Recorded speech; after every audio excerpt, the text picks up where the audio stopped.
बहुत समय पहले की बात है, जब धरती और जादू एक दूसरे से अलग नहीं थे, जब हवाओं में मंत्र गूंजते थे और सितारे भी इंसानों की किस्मत लिखा करते थे। उस समय एक विशाल और रहस्यमयी राज्य था, आर्यवर्त का स्वर्णिम साम्राज्य। चारों ओर ऊंचे ऊंचे महल, सोने से जड़े दरवाजे और आसमान को छूती मीनारें। इस साम्राज्य का राजा था महाराज देवव्रत, न्यायप्रिय, शक्तिशाली और जादू विद्या में निपुण। लेकिन इस वैभव के बीच भी राजमहल की दीवारों में एक ऐसा रहस्य कैद था जिसे कोई नहीं जानता था। महाराज देवव्रत का एक ही पुत्र था, राजकुमार आरव। रूप ऐसा कि जिसे एक बार देख ले वो नजरें ना हटा पाए। लेकिन आरव केवल सुंदर नहीं था, उसकी आंखों में एक अजीब सी उदासी थी, क्योंकि राजकुमार आरव सिर्फ राजकुमार नहीं था, वो श्रापित था। राजकुमार के जन्म के दिन महल में उत्सव मनाया जा रहा था। तभी अचानक राजसभा के बीचों बीच काली धुएं की लकीर बनी और उसमें से प्रकट हुई काली देवी मायावती। उसकी आंखें अंगारों की तरह जल रही थीं। देवी ने गूंजती आवाज में कहा, राजा देवव्रत, तुमने मेरे वन को नष्ट किया है।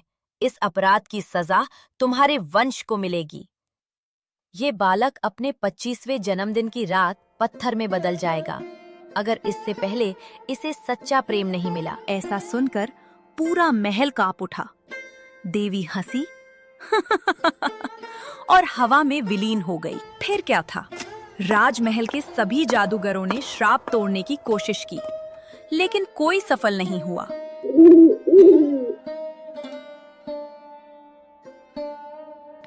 अंत में एक वृद्ध ऋषि राजमहल में भ्रमण करते आए और बोले, इस श्राप को तोड़ेगी एक साधारण लड़की जिसके दिल में कोई लालच नहीं होगा, जो राजकुमार को उसके सिंहासन से नहीं उसके दर्द से प्रेम करेगी। राजा ने ये बात सबसे छुपा ली। राजकुमार को महल में ही कैद सा जीवन दे दिया गया। उसी राज्य से बहुत दूर एक छोटे से गांव में एक लड़की रहती थी। उसका नाम था अन्वी। ना कोई राजसी कपड़े, ना कोई जादू, लेकिन उसकी मुस्कान में ऐसी रोशनी थी जो अंधेरे को भी हरा दे और हर रात चांद से बातें करती। उसे नहीं पता था कि उसकी किस्मत एक श्रापित राजकुमार से बंधी हुई है। एक रात राजकुमार आरव महल से भागकर जंगल की ओर चला गया। वहां उसे मिला एक घायल हिरण और उसी पल अन्वी वहां पहुंची। राजकुमार और साधारण लड़की की पहली नजर टकराई। चांद बादलों में छिप गया। अन्वी ने पूछा, तुम कौन हो? राजकुमार ने दर्द भरी मुस्कान के साथ कहा, एक ऐसा इंसान जिसकी किस्मत पहले ही मर चुकी है। और यहीं से एक ऐसी कहानी शुरू हुई जो पूरे साम्राज्य की तकदीर बदलने वाली थी। जंगल में रात और गहरी हो चुकी थी।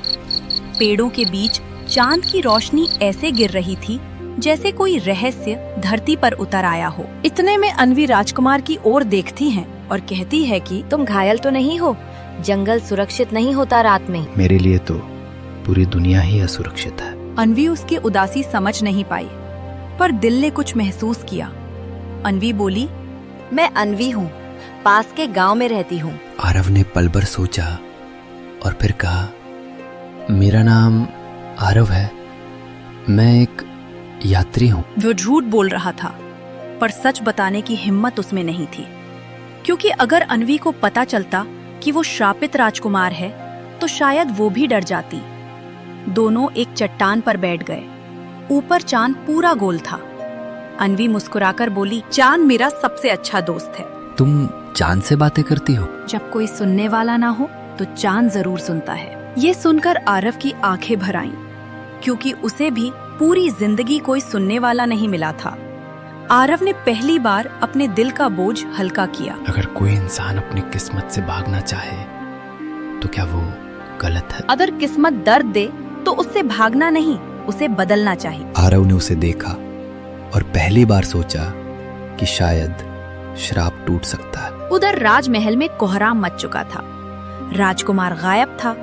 राजा देवव्रत गुस्से में गरजे, पूरे जंगल को छान मारो, राजकुमार मिलना ही चाहिए। राजा के सिपाही राजकुमार को ढूंढते हुए जंगल में पहुंच जाते हैं, जिसे देख राजकुमार आरव अन्वी से कहने लगता है, अन्वी, तुम यहाँ से चली जाओ। मैंने तुमसे झूठ बोला था कि मैं एक यात्री हूँ। मैं एक शापित राजकुमार हूँ अन्वी, जिसे बस राजमहल के अंदर घुट घुट कर